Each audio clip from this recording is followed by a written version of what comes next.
Hey, Debbie, it's so great to have you here on my podcast. Thank you for being here. Thanks for the invitation. It was great to see you yesterday at the Capitol for the Idaho PTA Advocacy Day. And I loved having you come and join us for lunch, and the teenagers loved it, and it It was was fun. awesome. You organized a very nice event. It was well attended. I looked around and saw a lot of legislators there, and it was fun to talk to the kids and their instructor. She was so proud of what they had done, and the food was tasty. And just all in all, it was a great day. Oh, thank you. Yeah, we're really happy with it. Yeah, it was awesome. Okay, so I have you here because you are the Superintendent of Public Instruction for the state of Idaho. Ta-da! Ta-da. And that, I'm just going to say, is like a mouthful. I know it's a big long title. I didn't create it, by the way. No, no, no. Yeah. And you have been serving in that role for a little over a year Mhm. now. Yeah, Okay. a year and like 3 weeks or something like that. Yeah. So let's talk about what got you there first. I think that Okay. would be great. Like, so what did you do for 15 years prior to that role that you really feel like prepared you for that position? I got on this real dedicated education path when my children were small. I liked to substitute teach. And I did that in my local town at the junior high and high school. And I became very familiar with just different policies of the school district. And of course, being in a classroom and talking to various teachers, that I got very interested in just sort of like the policy side of our board made a decision, and they were good people and people that I knew and neighbors, and how those policies impacted what was going on in the classroom. So a long time board member that had served in our community was going off of the board, and I had a few people approach me about running for that position, which I did. And I served as a local school board member in the Cassia County School District, which is a consolidated district, for 10 years. And then I had some health issues, stepped away from the board to get healthy. I went through some cancer things. And then I had another opportunity to kind of put that experience and passion to work in a different way. And was later, a couple years later, got appointed to the State Board of Education, first by Governor Otter, and then later reappointed by Governor Little. I served on that board for 7 years. And during that time, I really got focused in on K-12 at the state level, and thought I have a lot of thoughts and more opinions than what I maybe thought that I did when I first started that, on how things would laws, how they worked, and money and policy and all of those things. And I thought maybe I need a different position at this table. And so we went through COVID and just a lot of changes over the last couple of years, and talked with my husband about running for this position. And I thought I need to either put myself out there to have the job, or I need to quit complaining, because those two things weren't compatible. And yeah, worked really hard to get the position, and I've just been so grateful. It's it's been so fun to kind of watch that process a little bit because when I served on the school board in my local community, you were on the Board of Education for Idaho. Yeah. Yeah. And then you were the board president, and I watched a little bit. I was just kind of at the very beginning of navigating some of those COVID components. And Fun times, oh weren't my they? gosh, yeah. No, We've no. lived to talk about it. Yes, Yeah. we have. And No that's PTSD or anything. Yeah. And so and then when I heard that you were running for superintendent, I was really excited. Oh, that's so nice. And a part of it, I think, just in this idea of Idaho is that I think we really have an opportunity to be connected to people on our local and state level. And that was something that I really felt having been involved in my local community. I saw someone doing things on the state level. And then when you were running for the position, you did, we call them in Lewiston, we call them like cottage visits. Yes. Yes. And where you would go around to different locations and meet people in their homes. And I had you in my house. Yes. And I appreciated that. Yeah. And Yeah, it was a great experience, and I did that everywhere. And what a valuable lesson for me to be in someone's home or in their business, or wherever we gathered as small groups, and hear personal stories. And one of my biggest takeaways was People may differ on a process or a way to accomplish something, but people believe in education. And Idaho is cozy. That's the word that I like to use. We have a cozy state where we're not that many degrees separated, just even as friends and neighbors, but also at that state level where you want your officials to be accessible and feel like, hey, that they're a person too. And I can call them up or text them a note or share an experience. And it's just, it's so valuable and beneficial to me. I agree. I like that. I like that word cozy. I'm going to borrow it. Do it. Do Yeah. it. Okay. So you're the superintendent now. And what I find is that a lot of people don't actually know what that means. Yeah. So I'd love to talk about what you do as the superintendent of public instruction for Idaho. Okay. So it's a constitutional role, job. So there are 7 positions that are statewide in our Constitution: governor, lieutenant governor, secretary of state, to kind of give you a flavor. And the superintendent of public instruction is one of those 7. And what's unique and special about it being outlined that way is there are very specific roles attached to that. And so I sit as a voting member of the State Board of Education. I sit as a board member to the Idaho State Lands Board. I'm also the chair of the School for Deaf and Blind. I'm also the administrator for the Department of Education. And then other associated roles, as an example, I will go and present a budget to the legislature for public schools and be an advocate and work on policies and those types of things. And so the real work of educating a child takes place in the classroom and takes place in a local district. But there is a role and a place for the superintendent to bring resources and information and important elements of making decisions to the local board.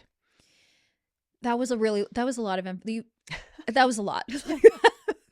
That was a lot. And actually, you listed one that I didn't even realize. I didn't realize that you were a board member or on the School of Deaf and Blind Kids. Yes. Yeah. I did not realize that. Yeah.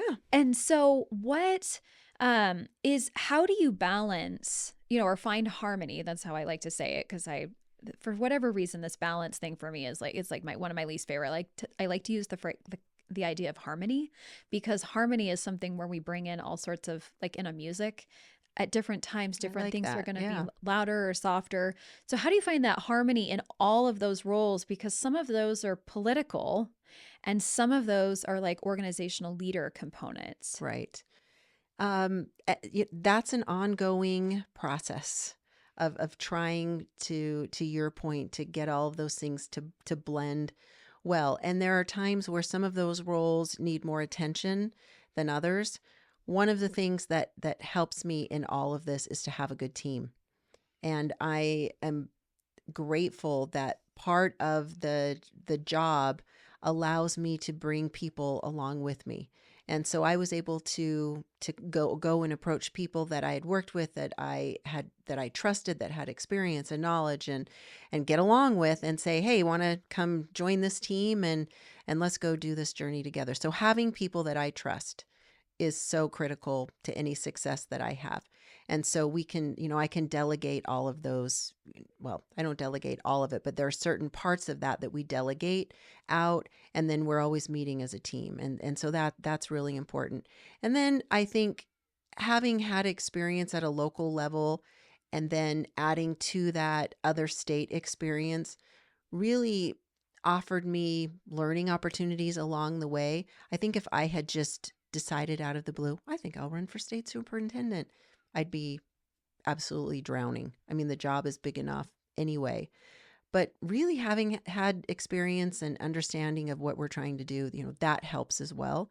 But it's a constant ebb and flow of how to make things work. How do you manage a Department of Education while you're working with the legislature, while you're on the state land board, while you're. And, I'm not perfect at all of them, but I'm certainly seeking to get better. So how do you do it though? Like, I'm genuine. So like right now, this is your legislative session. So are you mostly focusing on that, or right? Like, how do you do it? So just as an example, we feel like the legislative session is sort of our Super Bowl time of the year.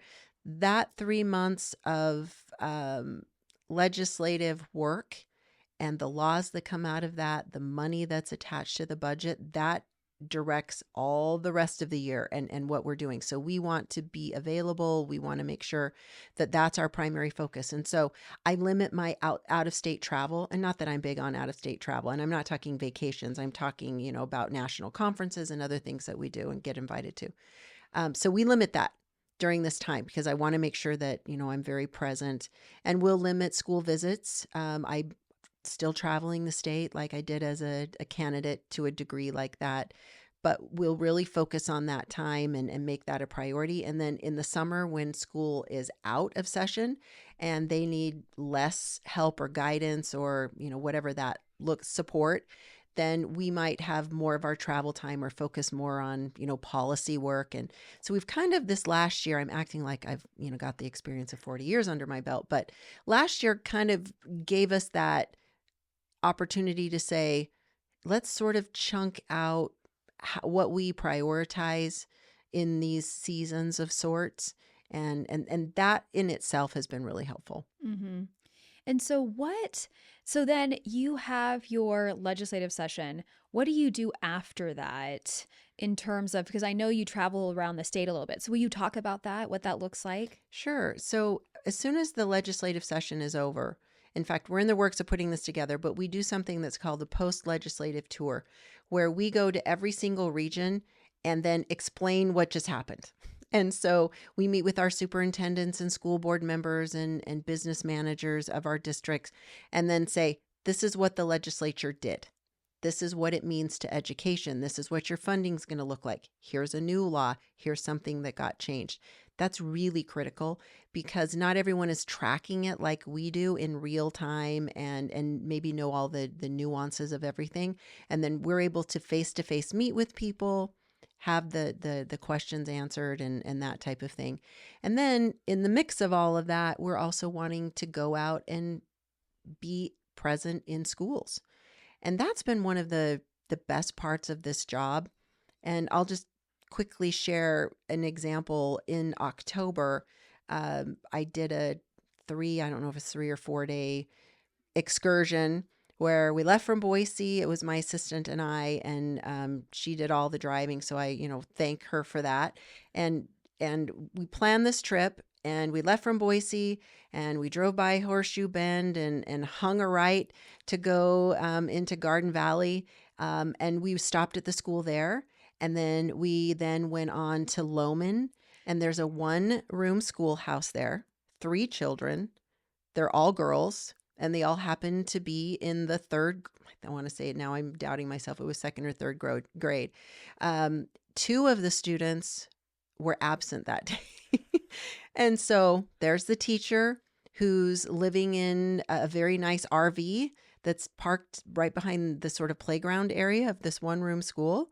And she's charged with the learning of these 3 students. And we talked about what that looks like and how one of the students takes a snowmobile to get to a road, to get to the school.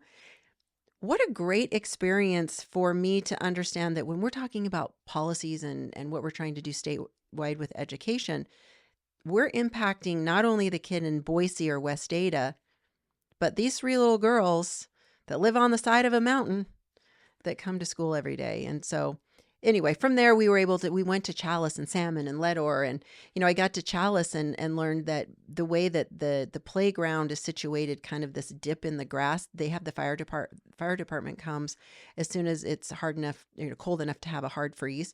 And the fire department fills this kind of depression in the grass with water, and they have ice skates available for the kids. So I think they're the only school in the state that has an ice skating rink during the winter on their playground.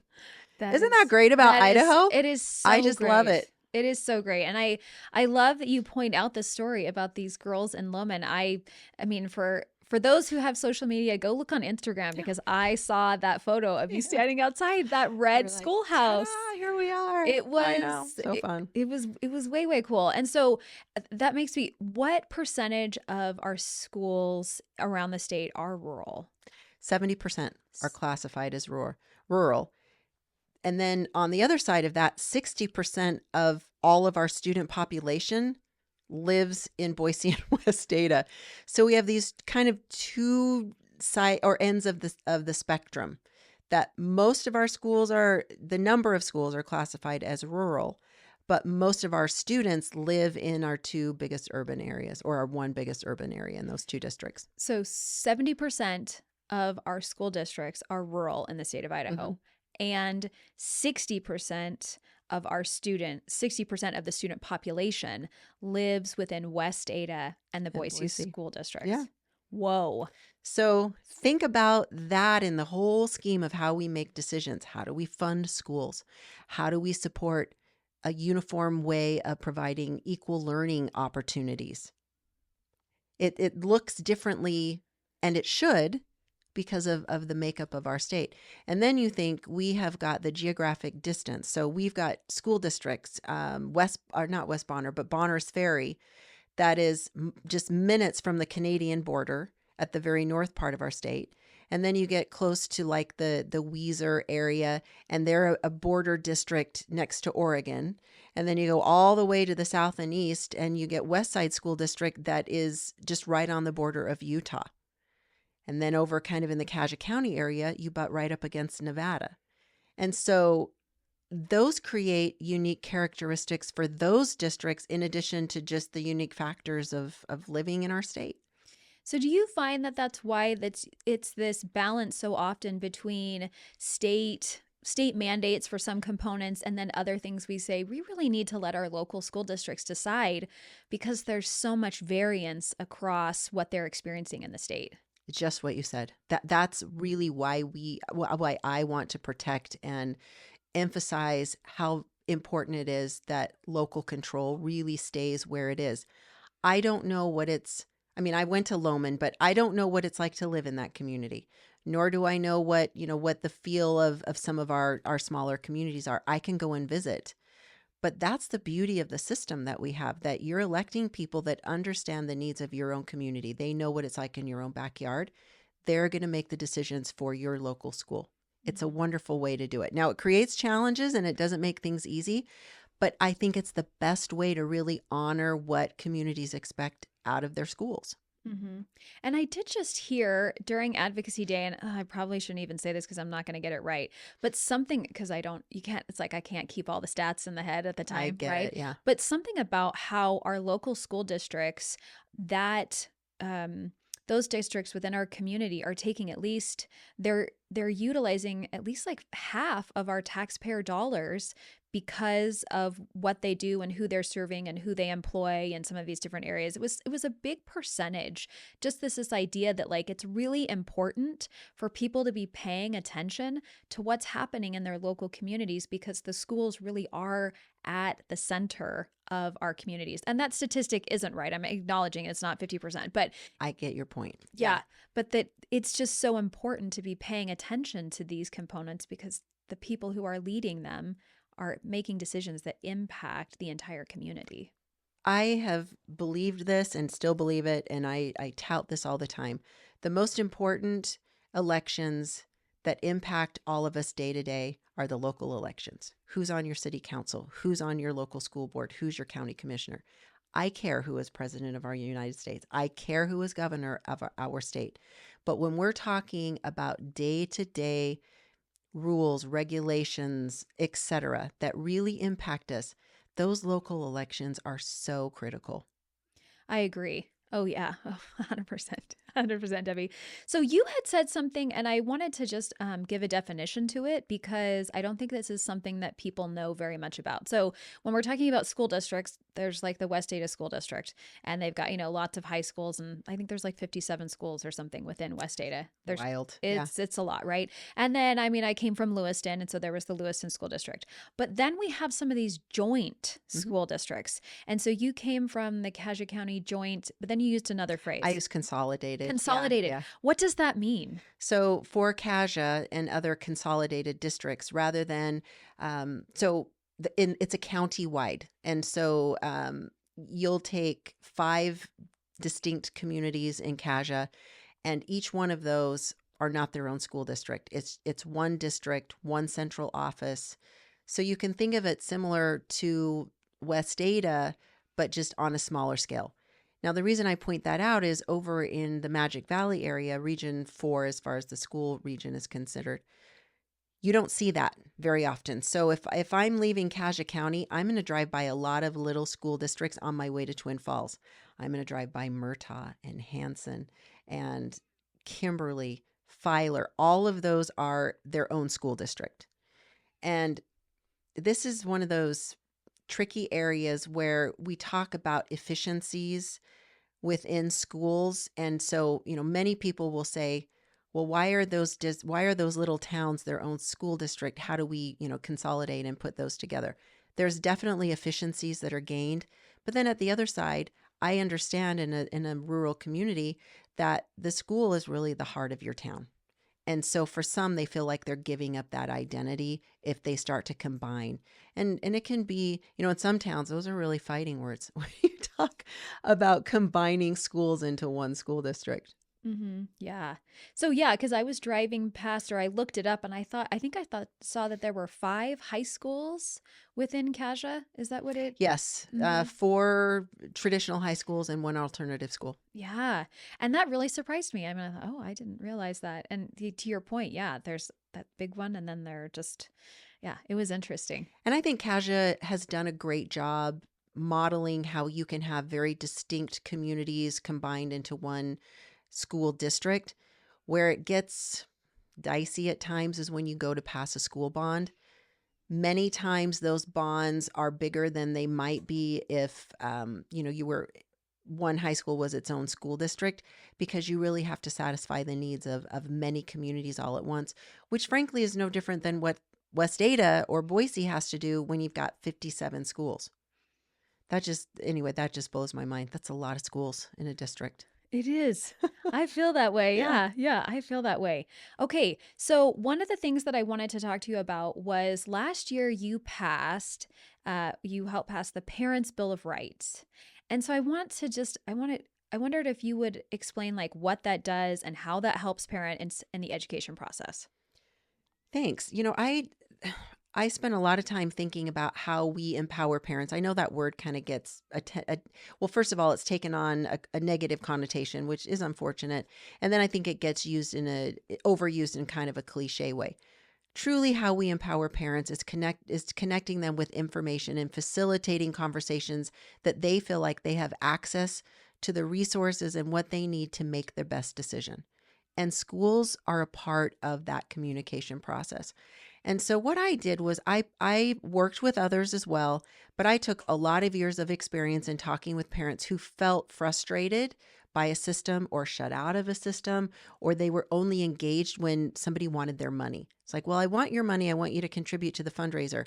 Well, I also have ideas on this, that, or that. No, thank you. We don't want your opinions. We just want your check. I felt like that too. And so I took experience that I had had as a parent of 4 children who went to public schools, and then put things together to say, schools, what are your responsibilities? Most of our schools were very good at these things, but for schools that weren't, I felt like putting that into law ensured that regardless of where you lived in our state, there were basic things that parents were entitled to. Now, I don't think that the state of Idaho gives parents rights. This was about taking practices and saying, here are expectations of communication. If you're going to take our kid on a field trip, of course, a parent gets asked permission. Hey, we want you to fill out this permission slip that we're going to take your kindergarten to the pumpkin patch. Well, what I found was for other really important topics as our kids got older, schools didn't ask parents, well, if we want to give your child a survey, ask me. Maybe I'll say yes, maybe I'll say no. I'll probably say yes, but let me be the decider of what my child participates in and what they don't. And other expectations of letting me know what curriculum is available for me to investigate and peruse. It was that type of thinking that got me to this place of just reminding parents, you are in a position to have this information and to expect things from your district. Mhm. And I think that there was this, after this COVID experience where kids were in the home more with learning, and then all of a sudden, I mean, I've heard this from a lot of parents, they just kind of felt like it was this wake up call.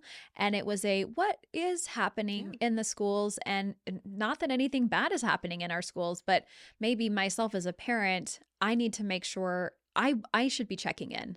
Those are good things for me to be checking into. And so I kind of even took this Parents' Bill of Rights as a, not that it wasn't that you were putting it out this way, but for me personally, I was like, these are good things for me to make sure that I'm on top of. Like, these just good reminders for me. And is this happening for me in my district? And I feel like I've been really fortunate to live in locations where the schools were already doing these things. And, like you mentioned. And so, but just like putting it in writing for parents to know that these are the these are your rights to be able Yeah. to access these things, I thought was really important.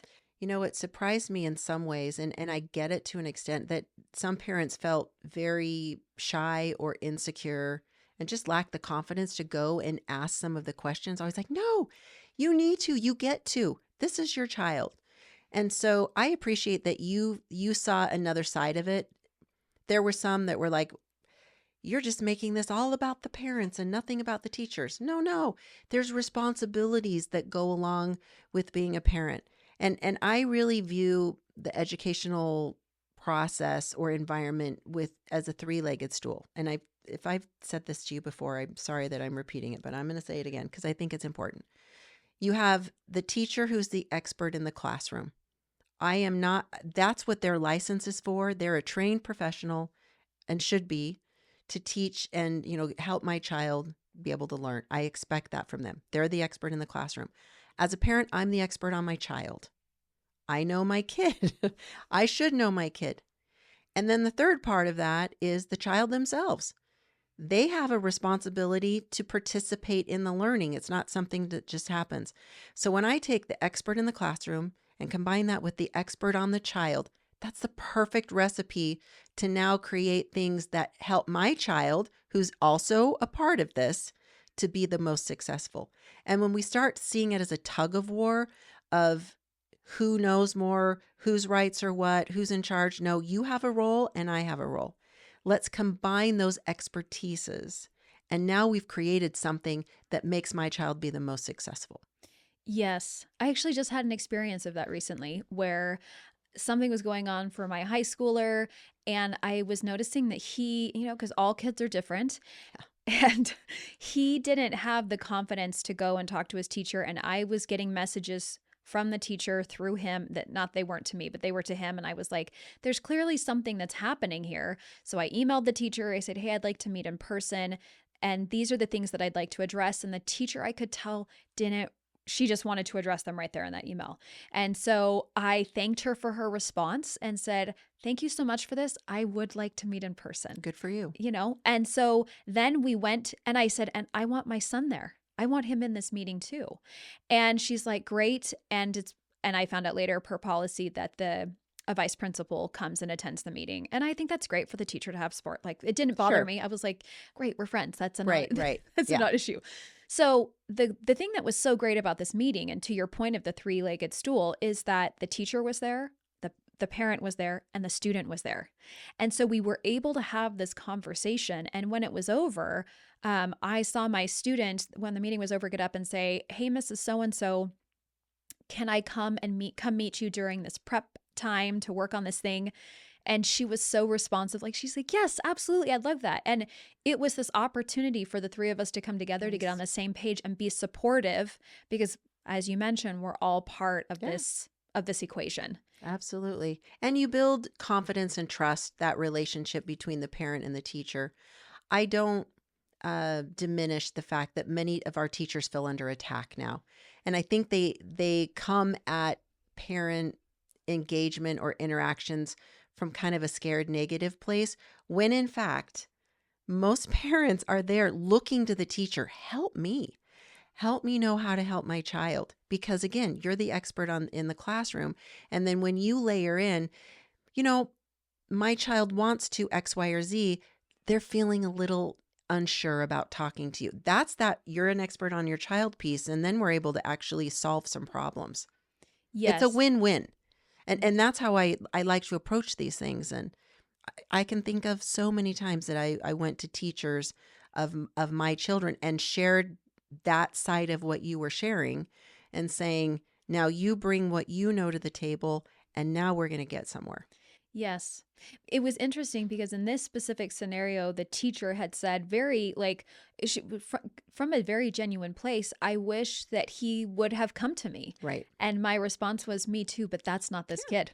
Like my other kid would have done that, but not this kid. And most kids aren't. I mean, Yeah. let's just face that fact that most kids are not going to go approach their teacher with a problem. Well, because the teacher is the authority figure in there. They're worried they're going to get in trouble.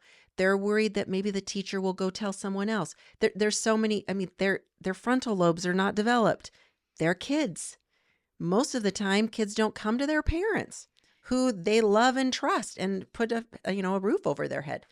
And so I think it's, if we can break down some of the barriers of it's not confrontational or adversarial, we're here to help our child. How do we do that in the most productive and peaceful ways? Agreed. And this lines up with some of your top of your 4 priorities this year. So would you, because I actually got to hear you address some of your priorities at a dinner for the Idaho Education Association. Right? Idaho. Yeah. Nice job. You I'm got like, it. did I do that one right? So many acronyms in education. There are Yeah. so many. So this links in with your priorities. So would you share what your 4 priorities are for this year? Because I think they're awesome. First is to ensure that all students are reading by 3rd grade, and that we're on grade level in math.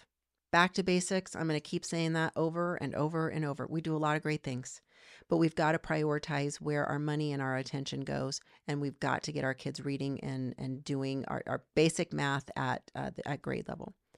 Second, we are very interested in preparing our students for life beyond high school. The reading and the math are those building blocks to get there, but we also want students who leave our system to feel like they can do something. Let's make that diploma count for something. We want them to be prepared for life. I think that is very important. I'm also this year pursuing with our legislative friends work on modernizing how we fund our schools. Go figure, the hallways of our classrooms and schools are very different than when our adults went to school. And we want to have alignment between what we want our schools to be able to do and how that money gets to them. I think we've had a mismatch. And so our schools are frustrated and say, well, we don't feel like we have enough money. Okay, well, maybe it's not so much that you don't have enough, but it's not going to the places where you need it. And so we've got a real focus on modernizing that. And then our 4th goal is on recruiting and retaining quality educators. There's such a quality aspect to being in the classroom. And I know that our teachers really feel as though that's been diminished. And we don't want that. We want to make sure that they feel supported. And it's not just on the money side, but there's so many non-financial ways we can restore that value of being in education. Well, and one of the things that I heard you say during your conversation with the IEA, and it was something I actually heard during the Idaho PTA Day at the Capitol as well, was that it's like this professionalization component for teachers. And it's actually something that I hear in my PhD program that one of the professors has really been integrating into the classroom, because he's like, listen, this is something that this program doesn't address, is professionalization when you leave. They're giving you all of the things to be the expert in the content, Right. but we need to make sure that you're professionalized to be able to do the thing afterwards. And so that was something that you would address with teachers as well. Absolutely. So as I've sat down with the deans of our colleges of education at our 4 public institutions, that has been the conversation. It is very different in my mind to, I can know everything there is to know about geography, and I love geography and I want to be a geography teacher. But then you put me in front of 28 7th graders. I hope that I have the skills to be able to communicate that knowledge. Classroom management. How do I talk to parents? How do I create a lesson plan?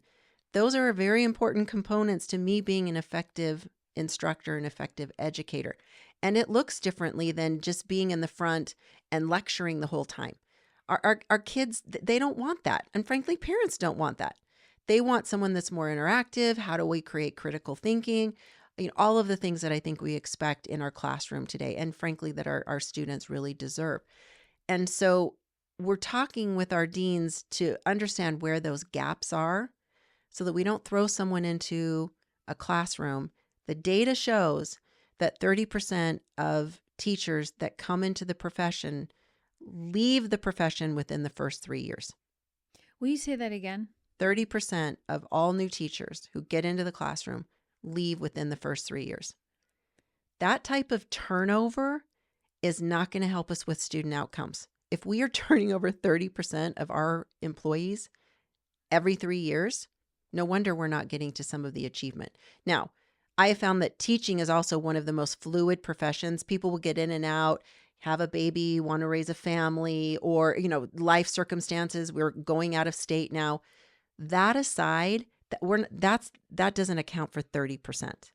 We have people who get into the classroom who are overwhelmed, don't feel supported, don't have a mentor while they're there, don't understand systems, don't understand how to take attendance, get overwhelmed with they're like, well, I loved, I just wanted to make a difference in the lives of kids and I happen to love this subject. Those things aren't connecting well. The other thing that I'm on a bandwagon and I've been waving this flag forever and ever. I think it is too late to put teachers into a classroom for the student teaching the last semester of their last year. I don't think that is very useful to them and not beneficial to students.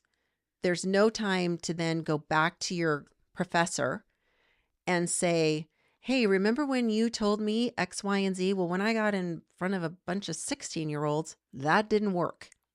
Give me practical tools that I can use when I'm in front of the classroom. Or I didn't know what to do when half the first graders started crying because they lost their scissors or their glue got on their, whatever those things were. Teachers need that reflective time to go back and kind of troubleshoot. And when you wait till the very last culminating thing is now we were going to put you in a classroom, I can't even imagine the pressure of what that must feel like. Yeah. So it's interesting because I am a teacher. That's where I started in history and geography teaching, actually. Oh, look at that. Pulled that right out. Yeah, right. Secondary education. And I mean, my program was like 20 years ago. So I know that it's developed differently today. I sure hope so. Yeah, right. Yeah. But I remember I got an opportunity to be in the classroom before my student teaching. I got an opportunity to be in they said you have to be in an elementary school, a middle school, a Where high was school. your program, if you don't mind me asking? It was in Utah. Okay. Yep. Okay. I was like, I haven't heard of any in-state public. I know they do it at some of our private institutions, but keep going. Yeah. And also an alternative school. So we were in they wanted us in 4 different places so that we could kind of have these experiences. And every kid at different stages. And it became super obvious to me what my favorite was. I mean, because I was secondary education. So what was it, if you don't mind me asking? It was a mix. It was a split between high school and alternative. And the alternative, actually, I went to a juvenile detention center. And it was what a great experience. It was really great. And what was neat about it was that after we would go to these sessions, they were week-long sessions there, then we would come back to the classroom and kind of talk about what that experience was like. So you get what I'm saying. do. That's exactly. I totally agree. And then I also, in my teaching, during my student teaching, it was a 4-month experience. And at the time, there were too many student teachers for availabilities. And so I had a co-teacher. That doesn't exist now, but anyway. Yeah. I had a co-teacher with me.